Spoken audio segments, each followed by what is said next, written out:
성경에 감람나무라고 있습니다. 감람나무, 여러분들 사시면서 감람나무라고 하는 나무 보신 적 있으신가요? 없으시죠? 성경에 나오는 감람나무가 뭘까?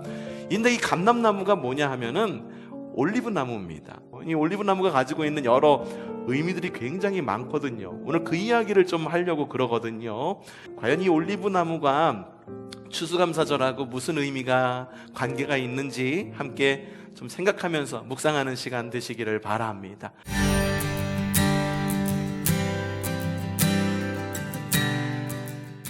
성경에 나와 있는 많은 인물들 가운데에 그래도 많은 사람들, 믿지 않는 사람들도 알고 있다라고 하는 유명한 인물이 있습니다. 그 인물은 바로 다윗이라고 하는 인물이죠. 영어 이름에 데이빗이라고 말하는 이름이 바로 다윗을 말합니다.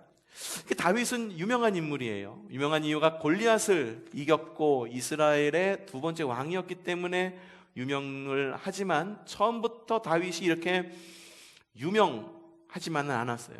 유명하지만은 않고 사람들에게 늘 인정받는 것만은 아니었습니다. 다윗이 사람들에게 인정받게 된 이유는 다윗이 골리앗을 이겼기 때문인데 온 민족, 이스라엘 민족이 들고 일어나서 다윗을 막 찬양하는 겁니다. 어떻게 찬양했느냐? 사무엘상 18장 7절에 이렇게 나와 있습니다. 읽어보죠. 시작.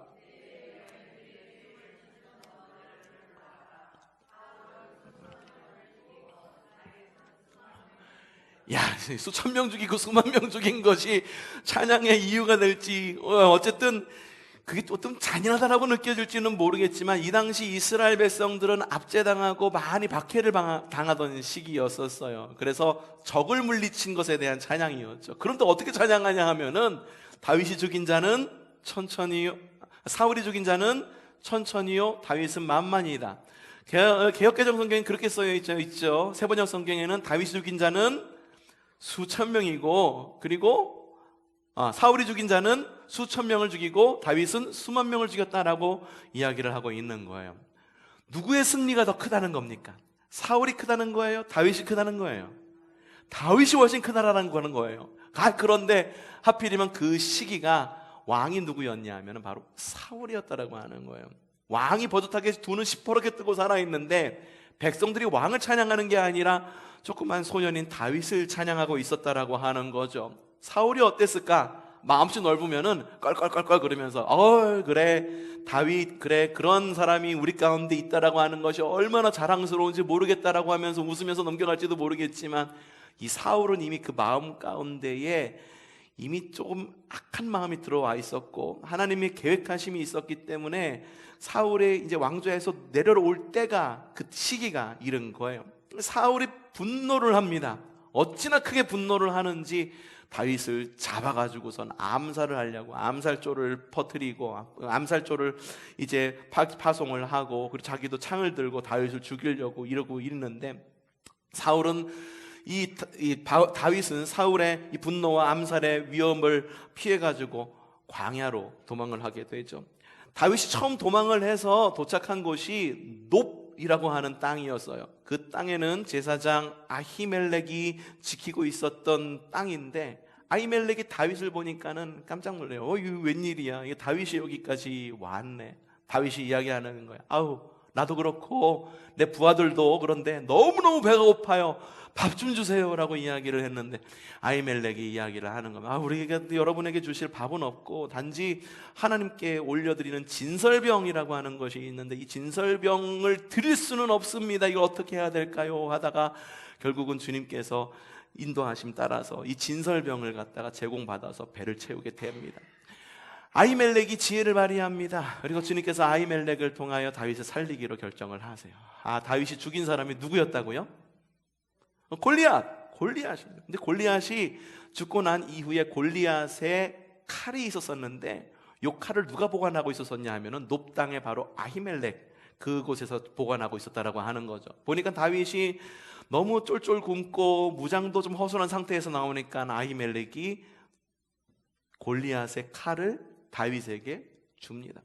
배도 든든하게 채우고 식량 제공했죠. 무기도 제공했죠. 그러고선 다윗이 너무 감사한 마음으로 그곳을 떠나서 이제 도망자 생활을, 떠돌이 생활을 하게 됩니다. 한편 사울은 다윗이 이렇게 떠돌이 생활을 한다라는 이야기를 들었는데 그 가운데에 다윗이 떠돌이 생활을 하면서 가끔씩 이스라엘 땅도 살짝씩 밟았단 말이죠. 근데 그 이야기를 사울이 들었어요. 사울이 들으니까 사울이 머리에 뿔따구가 나는 거야.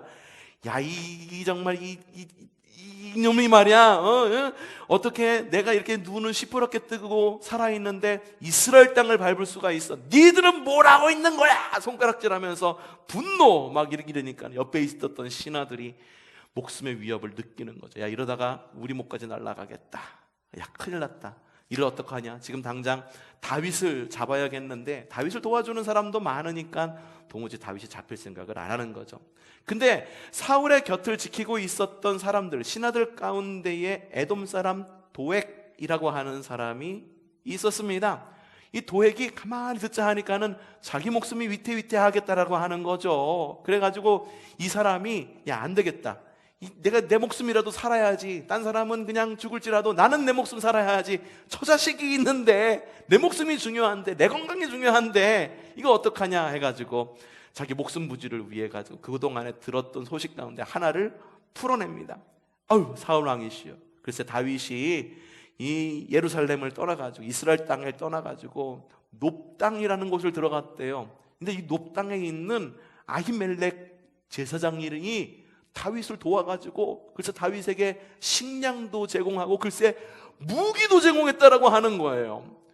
이 말을 들은 사울이 어떤 마음이 들겠습니까? 그렇지 않아도 머리에 뿔따구가 나고 분노에 가득 찬 이 사울이 더 화가 나요. 극대노를 하는 거예요. 극대노를 하는 거예요.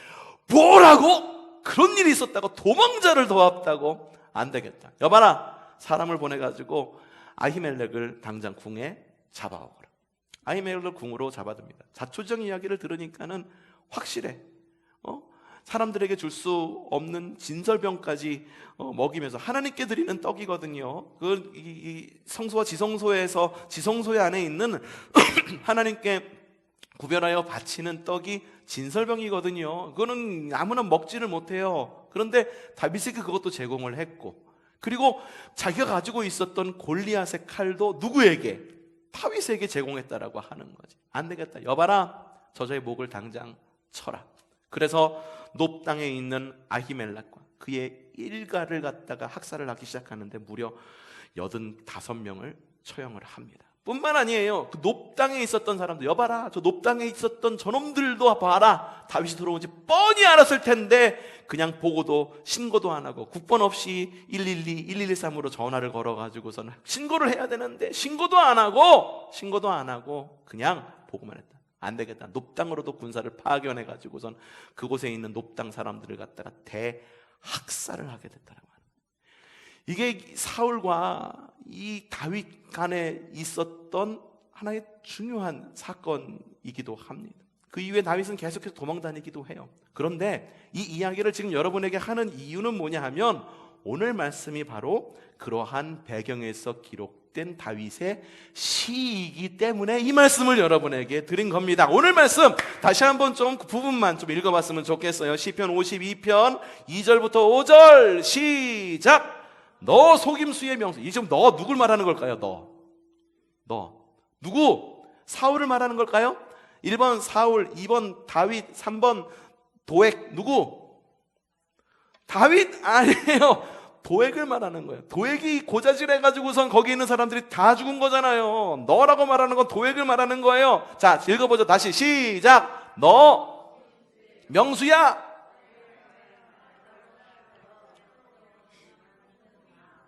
너는 착한 일보다 악한 일을 더 즐기고 옳은 말보다 거짓말을 더 사랑하는구나. 너 간사한 인간아. 너는 남을 해치는 말이라면 무슨 말이든지 좋아하는구나. 하나님께서 너를 넘어뜨리고 영원히 없애버리실 거야. 너를 장막에서 끌어내어 갈기갈기 찢어서 사람 사는 땅에서 영원히 뿌리를 뽑아 버리실 거다. 자, 퀴즈입니다. 여러분은 지문을 읽으셨습니다. 이 질문을 읽으시면서 느끼는 시인의 감정은 어떤 감정이 느껴지십니까? 1번 기쁨이 넘치는 감정입니다. 2번 감사, 3번 분노, 4번 슬픔. 답은 분노! 딩동댕동, 분노가 정답입니다. 하지만 이 가운데는 슬픔도 섞여 있습니다. 답은 하나로 정해질 수는 없어요. 어쨌든 분노가 느껴지는 다윗의 분노의 시가 바로 시편 52편의 시입니다. 경건한 자에게 저지른 악에 대한 분노, 수많은 사람을 죽음으로 몰고 간 것에 대한 울분, 그리고 하나님 제발 좀 복수 좀 해주세요. 제가 당장 어떻게 할 수는 없어요. 사울 근처에 있으니까 내가 뭐 칼을 휘둘려서 사형을 처할 수 있는 것도 아니고, 주님께서 나서 주셔가지고 주님 하나님께서 너를 넘어뜨리고 영원히 없애버리실 것이다, 주님께서 원수 좀 갚아주세요 라고 하는 복수의 마음이 담겨 있는 것이 시편 52편의 말씀입니다. 곧 오늘의 시편은 다윗의 분노의 시입니다. 이상하죠? 추수감사절날 다윗의 분노의 시를 읽었으니 말이죠. 자, 여러분이 이 상황을 겪는다라고 한다면, 다윗과 같은 상황이라고 한다면 여러분 어떤 기도를 하시겠습니까? 한 사람이 뭔가 입을 잘못 놀려가지고 내 주변에 있는 사람들이 막 죽어나가는 거예요. 85명의 친척들이 죽고, 그리고 그 친척이 살고 있는, 나에게 도움을 준 바로 그 사람이 살고 있는 땅의 사람들이 대학살을 당한다. 여러분 어떠한 기도를 하나님께 올려드리겠습니까? 하나님 제발 좀 원수 좀 갚아주세요. 하나님 내가 뭐 어떻게 할 수 없어요. 하나님께서 나서지 않으시면 어떻게 할 수가 없습니다. 하나님 그 사람을 용서해 주세요. 그렇게 기도하시겠어요? 대단하십니다. 저 같으면은 굉장히 분노가 일어가지고선 도무지 기도가 안 될지도 모르겠다라고 하는 거예요. 하지만 시편 52편은요 저주와 분노로 결말을 맺느냐? 그렇지 않습니다. 다윗은 정말 대단한 사람이에요. 시편 52편 마지막 절인 8절과 9절에 이렇게 적혀 있습니다. 읽어보죠. 시작. 그러나로 시작하죠. 그러나라는 뭐예요? 앞에는 이랬어. 하지만, 그쵸? 완전히 역전되죠. 뭐라고 이야기합니까? 나는 하나님의 집에서 자라는 푸른 잎이 무성한 올리브 나무처럼 언제나 하나님의 한결같은 사랑만을 의지하련다. 주님께서 하신 일을 생각하며 주님을 믿는 성도들 앞에서 선하신 주님의 이름을 우러러 기리렵니다. 우리 입술 가운데 이러한 감사가 넘쳐나기를 바랍니다. 여러분, 우리의 상황이 어떨지도 모르요. 희노애락, 아까 기도할 때도 제가 말한 거 있죠. 지난 1년을 돌아보면은 희노애락 모든 것이 다 있었어요. 화날 때도 있었습니다. 즐거울 때도 있었어요. 슬플 때도 있었고 행복을 느낄 때도 많은 부분들이 우리에게 있었습니다. 근데 이런 모든 것들 돌아보면서 여러분 하나님을 향한 감사로 녹여낼 줄 아는 저 여러분 되기를 바랍니다. 다윗이 그랬어요. 과거와 현재의 불합리한 상황 가운데에서 복수심의 마음에 휘둘리지 않습니다. 슬픔의 마음에 휘둘리지 않습니다. 오히려 마음의 분노와 슬픔을 감사의 찬양으로 녹여냅니다. 도액, 너는 네 갈 길 가. 넌 그렇게 했을지라도 나는 나의 길을 가련다. 나는 나의 길을 갈 거야. 그 길이 네 길하고 달라. 그러니까 하나님께서 네 길은 저주할지라도 내 길은 주님께서 인도해 주실 거야 라고 하는 믿음을 갖고 선포하십시오. 너는 네 길 가. 나는 내 길 갈 테다. 그 길을 다윗은 어떠한 길이라고 말하냐면 다윗이 선택한 그 길이 바로 올리브 나무처럼 주님을 의지하고 감사하는 길이다라고 다윗은 이야기를 하고 있는 거예요. 미대륙을 건너간 청교도들, 그들로부터 사실 이 추수감사절, 미국의 추수감사절이 시작이 되었습니다. 영국과는 완전히 달랐죠. 미국으로 갔는데 아무것도 없어. 겨울에 도착했으니까 이들은 겨우 내에 먹을 음식도 없고 추위를 피할 집도 없었으니까 대다수의 사람들이 다 죽어갑니다. 얼마나 슬펐겠습니까? 가족이 죽어가는 거예요. 갓난아이가 꽁꽁 얼어갖고 다음에 아침에 일어났는데 아이가 꽁꽁 얼어가지고 그냥 얼음장처럼 차가워지고 그냥 얼음처럼 탁탁하게 굳어있는 모습을 보고 그 부모의 마음이 어떻겠습니까? 하지만 이 청교대들은요 슬픈 마음과 자포자기하는 마음에 휘둘리지 않았다라고 하는 거예요. 다음에 그래도 우리라도 살아남았으니, 주님께서 인도해 주셨으니 살아남은 우리라도 열심히 살아야지. 그러면서 열심히 농사를 지었습니다. 주변에 있는 인디언들도 그들을 도왔어요. 그래서 첫 해에 맺지 못했던 열매를 맺게 되는데, 이 청교도들이 야, 우리 드디어 먹을 거 생겼다, 우리 잔치 열어갖고 떡도 해먹고 우리끼리 열심히 먹자, 이랬으면은 기록에 남지 않았을 거예요. 이 청교도들이 대단한 일을 합니다. 어떤 일이냐면은 주변에 도움을 준 인디언들을 다 초대를 합니다. 인디언이라고 말하는 거는 그곳에 있는 원주민을 말하는 거예요. 처음에 콜럼버스가 아메리카 대륙을 발견했을 때 그곳이 인도인 줄 알았던 거예요. 그래서 그곳에 있던 원주민을 아메리칸이라고 이야기하지 않고 인디언이라고 얘기한 거예요. 잘못 이야기하고 있는 거죠. 정확한 아메리칸은 누구냐 하면은 백인이 아니라 동양인처럼 생긴, 여러분들이 생각하고 있는 토마호크, 도끼를 들고 다니는, 화살을 쏘는 바로 그 인디언, 그 사람들이 정확한 아메리칸입니다. 그 아메리칸들을 갖다가 초대했어요. 그리고 하나님에 대한 감사, 모든 것에 대한 감사를 예배하면서 추수감사절의 예배와 잔치로 녹여냈다라고 하는 거예요. 여러분, 추수감사절을 맞이한 우리에게도 이런 감사와 찬양이 좀 넘쳐났으면 좋겠어요. 상황이 어떻던, 상황이 어떻던 이것을 극복하는 감사가 있어서 감사하는 것이 아니라 우리가 감사할 수 있음으로 인하여 모든 상황을 극복하는 그러한 감사, 그런 감사가 여러분에게 있기를 바랍니다. 다윗의 소망처럼, 올리브 나무처럼 한결같은 감사가 넘쳐나기를 바랍니다. 자, 그러면은 다윗은 이 올리브 나무의 어떤 모습을 보았기 때문에 하나님, 내가 푸른 올리브 나무처럼 하나님의 행하심에 감사하고 하나님을 영원히 찬양하겠습니다, 감사하겠습니다 라고 말했을까? 자, 올리브 나무에 대해서 우리가 좀 생각해 보아야 될 것이 있습니다. 성경에서 올리브 나무 하면은요, 영광과 아름다움의 상징이에요. 올리브 나무 가지와 같은 자녀들이 있다라고 성경에 그렇게 기록되어 있는데, 여기 왜냐하면은 영광과 아름다움, 여기 좀 이따 이야기를 할 겁니다. 동물의 왕자가 사자라고 한다면 식물의, 나무의 왕자는 바로 올리브 나무.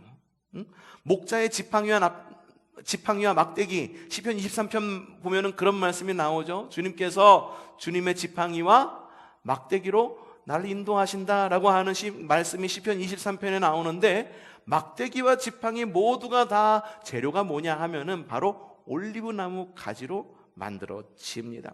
자, 올리브 나무 가지 이야기를 좀 하려고 합니다. 올리브 나무 가지는요, 줄기에서 나온 가지와 뿌리에서 나온 가지, 요 두 가지가 서로 달라요. 줄기에서 나온 가지를 호테르라고 이야기합니다. 호텔 말고 호테르, 뭐라고요? 호테르라고 이야기합니다. 이 호테르는요, 두툼하고 무겁습니다. 그래갖고 목자가 쓰는 막대기예요. 막대기 몽둥이 이런 겁니다. 딱딱 앞에 쳐내고 딱 잡으면은 묵직해가지고선 그냥 내리치면은 그냥 짐승, 그냥 늑대 같은 거는 한 번에 해치울 수 있는 그 막대기가 바로 줄기에서 나온 바로 호테르 가지로 만들었다라고 하는 거예요. 이게 상징이 있는데 강력한 인도하심을 뜻해요. 목자가 양을 보호하기 위해 가지고 늑대를 막 이게 이제 뭐 물매로 해치우기도 하지만 이렇게 막 이 호테르로 내리쳐가지고선 늑대를 이렇게 늑대에서 양떼를 보호하듯이 이 호테르라고 하는 이 막대기는요, 의미가 강력한 인도하심, 강력한 보호하심을 의미합니다. 그리고 이게 또 메시아를 의미해요. 그리스도를 의미해요. 뿌리에서 나온 가지가 있는데 이거는 넷제르라고 이야기합니다. 넷제 말고요. 처음에 말한 건 호테르, 두 번째는 넷제르라고 하는 말에서 성경에 있는 지명 하나가 만들어집니다. 나사렛이라고 하는 말이에요. 나사렛이라고 하는 말이 넷제르에서 비롯했는데, 왜 이 넷제르라고 하는 말에서 나사렛이라는 말이 비롯됐는데, 나사렛 하면은 어디입니까? 예수님께서 자란 고향을 말하는 거잖아요. 왜 넷제르라고 하는 곳, 나사렛이라고 하는 곳이 예수님이 자란 곳과 연관이 되었냐 하면은, 여러 가지들 가운데에 어린 묘목이 바로 뿌리에서 자라서 나오게 되는데, 보통의 경우에는 모든 가지들을 다 쳐냅니다. 그러면서 그 감람나무, 그 올리브나무를 살리기 위해서 1개 혹은 2개의 가지만을 남겨 놓는 거예요. 그래서 이 가지가 높게 자랍니다. 높게 자라고 끝이 굽어요. 끝이 굽게 되면은 톡 잘라가지고선 뭘 만드냐 하면은 바로 목자의 지팡이를 만드는 거예요. 지팡이. 막대기는 몽둥이에요. 지팡이는 뭐냐면은 길게 나옵니다. 그래서 끝이 구부러집니다. 그래서 양들이 구덩이에 빠지면 굽어진 곳으로 양들을 이렇게 끌어내기도 하고, 양들이 건너갈 강이 있는데 그 강의 깊이가 어느 정도인지 몰라. 그럼 긴 막대기로 강을 이렇게 가늠해 보는 그런 자 역할을 하는 것이 바로 넷제르 가지예요. 목자의 지팡이인데 생명력이 끈질기잖아요. 그래서 사람들이 이걸 갖다가 끝까지 살려놓잖아요. 그래서 이건 뭘 말하냐 하면은 영원히 지지 않는 영원한 하나님 나라, 그리고 다윗의 왕조를 뜻합니다. 다윗의 왕조에서 태어난, 다윗의 혈통에서 태어난 예수님, 예수님이 자란 바로 그곳이 나사렛. 나사렛이라고 하는 이름이 어느 곳에서 이름이 파생됐다고요? 바로 뿌리에서 파생된 넷제르. 그래서 여러 성경에 있는 여러 단어들이 조합이 돼갖고 우리에게 큰 은혜가 된다라고 하는 거죠. 바로 그런 의미를 담고 있어요. 이러한 배경을 안 다음에 오늘 말씀을 좀 읽어보겠는데, 오늘 말씀을 앞에서는 개역개정으로, 세번역으로 읽었는데 개역개정으로 다시 한번 읽어봤으면 좋겠어요. 자, 개역개정으로 다시 한번 읽어보죠. 자, 시작. 그러나 나는 푸른, 영원히 의지하리라다. 주께서 이를 행하셨으므로. 여러분, 다윗이, 계속 띄워주세요. 다윗이 하나님께 감사한 이유는 뭐냐 하면은 바로 주님께서 행하셨기 때문이에요. 그동안에 여러 일들이 있었을지도 몰라요. 아주 간사한 사람의 그러한 간사한 사람이 일러 바쳐가지고 많은 사람이 도에게 일러 바쳐가지고서 많은 사람이 죽었을지도 모릅니다. 하지만 그 모든 일들, 희노애락, 그 모든 것이 있을지는 몰라도 다윗이 감사한 이유는 그 모든 것 가운데에 주님께서 행하셨다라고 하는 거예요. 행하셨다라고 하는 말을 우리가 기도할 때 무슨 말로 쓰냐면, 주님 역사하시옵소서라고 쓰는 말이 바로 행하신다는 말이에요. 주님 일하시옵소서, 주님 행하시옵소서, 역사하시옵소서, 우리 가운데 강권적으로 역사하시옵소서라고 말하는 것이 행하심이에요. 마치 호테르 가지가 강력한 인도하심을 뜻하듯이, 메시아를 뜻하듯이, 목자가 몽둥이를 가지고 양을 지키듯이, 그렇게 주님께서 행하시는, 강력하게 행하심, 그 인도하심, 역사하심, 그것이 바로 감사의 이유다라고 말하는 거예요. 다윗의 감사 이유는 뭐냐 하면은 바로 어떤 것? 주께서 여러분, 지난 1년 동안 주님께서 여러분을 통하여 일하셨습니다. 주님께서 지난 1년 동안 우리 교회를 통해서 일하셨습니다. 주님께서 한 사람 한 사람을 통해서 일하셨습니다. 그 일하심에 감사하시기를 바랍니다. 우리가 감사하는 건요, 환경 때문에 감사하는 것이 아니에요. 내가 뭔가를 돈을 많이 벌었으니까는, 내가 환경이 좋으니까는, 관계가 좋으니까 이런 것 때문에 감사를 하는 것이라고 한다면요, 믿지 않는 사람들도 좋은 환경 속에서는 감사해요. 그리스도인은 다릅니다. 그리스도인은 환경이 좋기 때문에 감사하는 것이 아니에요. 주님께서 우리를 통하여 일하셨기 때문에 감사하는 겁니다. 추수감사절의 감사는 그런 거예요. 내가 환경이 좋아서 돈 많이 벌어서 많이 헌금하고 많이 감사하고 많이 하고 선물 많이 나눠주고, 그게 아니다라고 하는 거예요. 기쁠 때나 슬플 때나 어느 때든지 주님께 감사하는 이유는 주님께서 우리에게 행하셨고 주님께서 역사하셨기 때문이다라고 하는 거예요. 계속 읽어봅시다. 주께서 이를 행하셨으므로 어떻게 감사한다고 그래요? 내가 영원히 주께 감사하고 주의 이름이 선하심으로 주의 성도 앞에서 내가 주의 이름을 사모하리로다. 언제까지 감사한대요? 영원히 감사. 여러분, 감사의 기한은 영원입니다. 영원이에요. 감사의 기한은 영원이에요. 제가 차를 이렇게 몰고 가다가 잘 듣는 이야기가 있어요. 이게 하이패스 차로를 지나가면은 뭐라고 그러냐면은 영원입니다. 그렇게 뜨긴 하는데, 그런 영원 말고 여러분, 이왕이면 좀 재물도 좀 넘치도록 복 받으십시오. 예, 종종 그런 이야기를 듣기도 하는데, 그런 영원 말고 시간의 영원, 우리가 감사하는데 한정이 짓는 게 아니에요. 우리가 감사하는 이 시기는 영원, 끝날 때까지, 바로 넷째르 가지가 끈질긴 생명을 뜻하듯 가지에서 나온 이 가지, 뿌리에서 나온 이 가지 넷째르가 끈질긴 생명으로 끝까지 살아남고, 그리고 그 가지의, 그 묘목의 주인이 다른 건 다 쳐내도 넷째르 가지만을 살려두듯이 끈질긴 생명력을 뜻하듯이 영원히 감사한다라고. 다윗이요, 올리브나무처럼 감사하겠다라고 하는 말이 바로 그런 의미에서 올리브나무를 들어 쓴 것이 아닌가, 저는 그런 생각이 든 거예요. 여러분, 영원히 감사하십시오. 한 번 감사 끝나는 게 아니에요. 추수감사절은요, 이스라엘 백성들의 초실절에서 시작이 되는 겁니다. 맥주감사절도 초실절에서 시작된 거라고 이야기를 말씀드렸는데, 사실 이 추수감사절 역시 초실절에 근원을 두고 있어요. 초실절은 초실절 그것으로 끝이 나지 않습니다. 초실절은요, 보리를 추수하는 시기예요.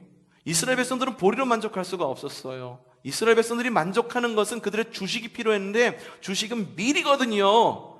밀은 언제 추수가 되냐 하면 초실절이 끝난 이후 50일이 지난 다음에야 밀이 추수가 됩니다.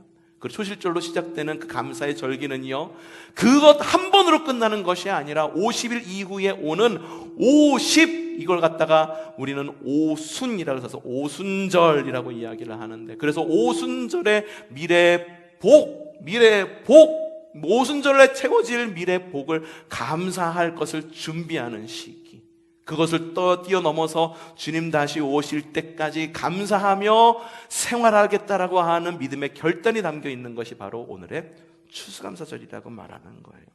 우리의 감사의 이유와 감사의 기한이 이와 같기를 바랍니다.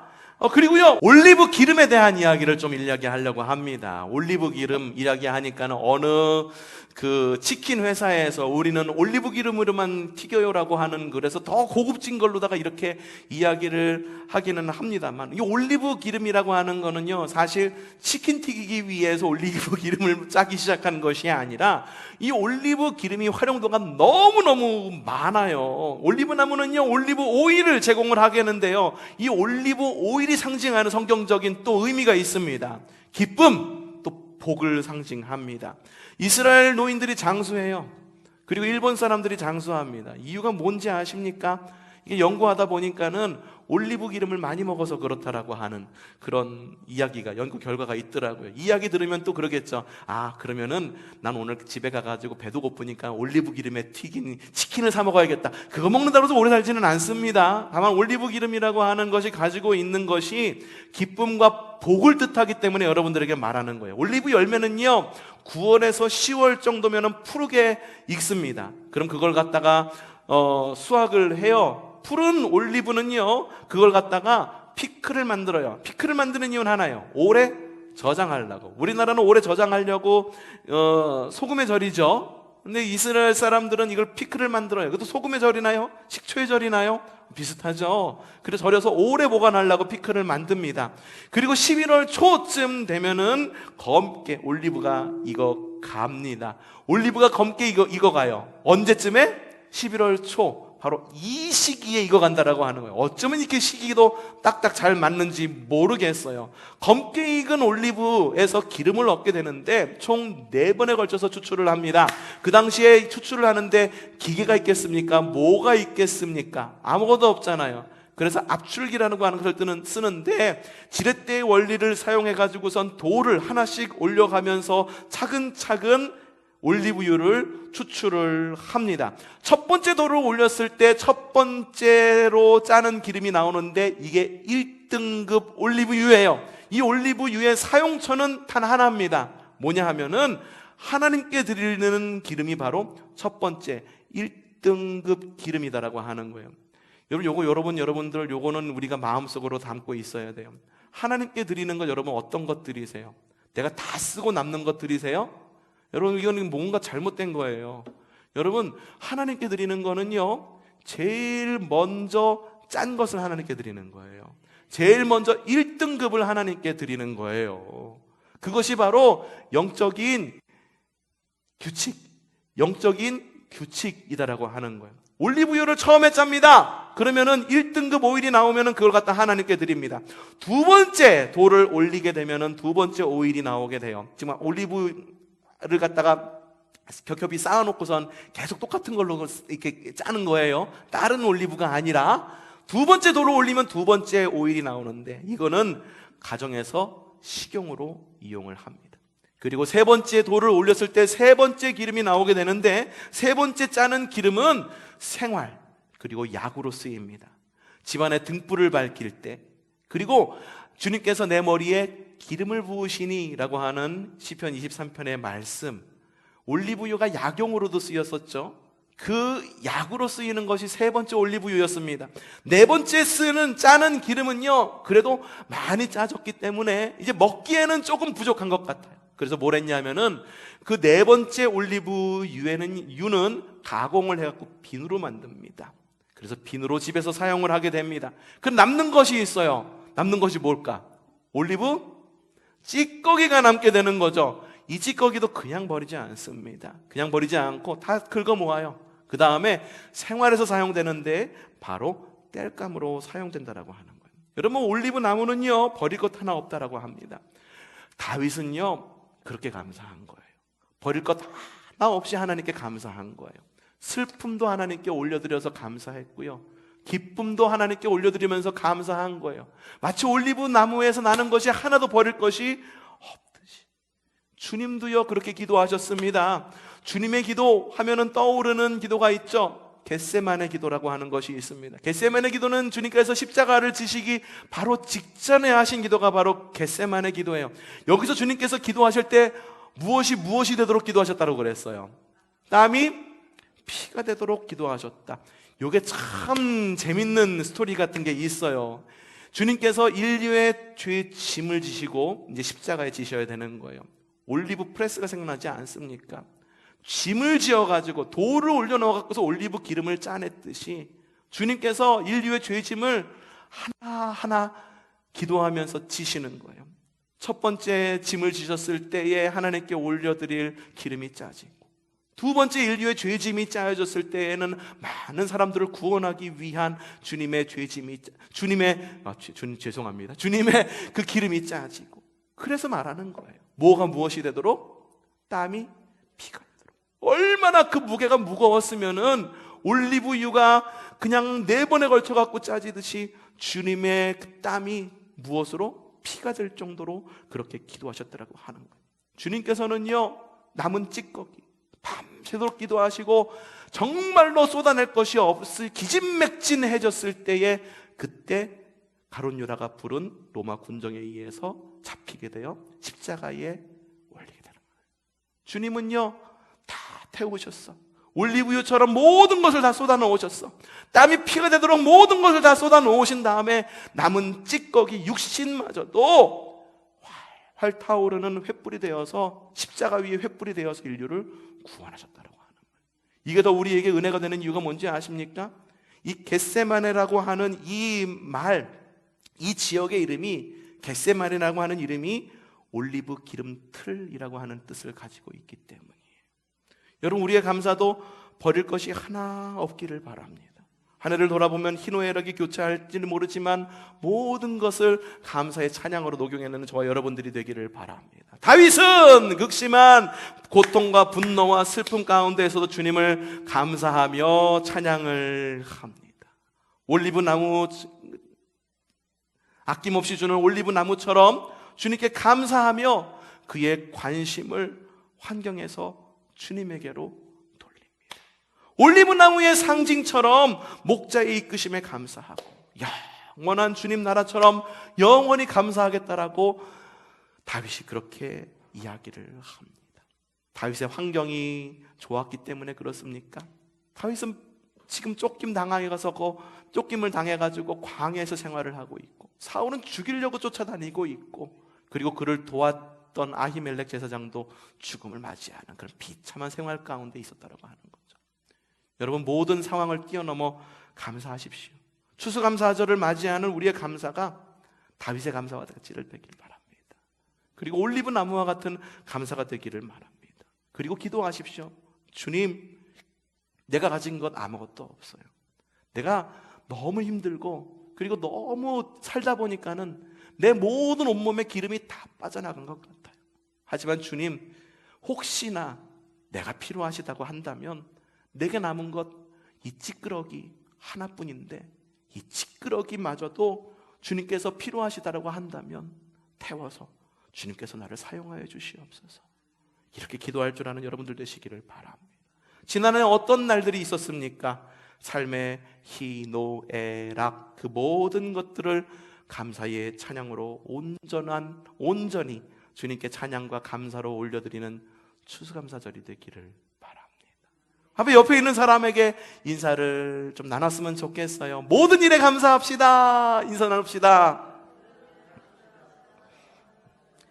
네, 그렇게 감사와 찬양을 올리고 기도하는 저 여러분이 되기를 주님의 이름으로 축복합니다.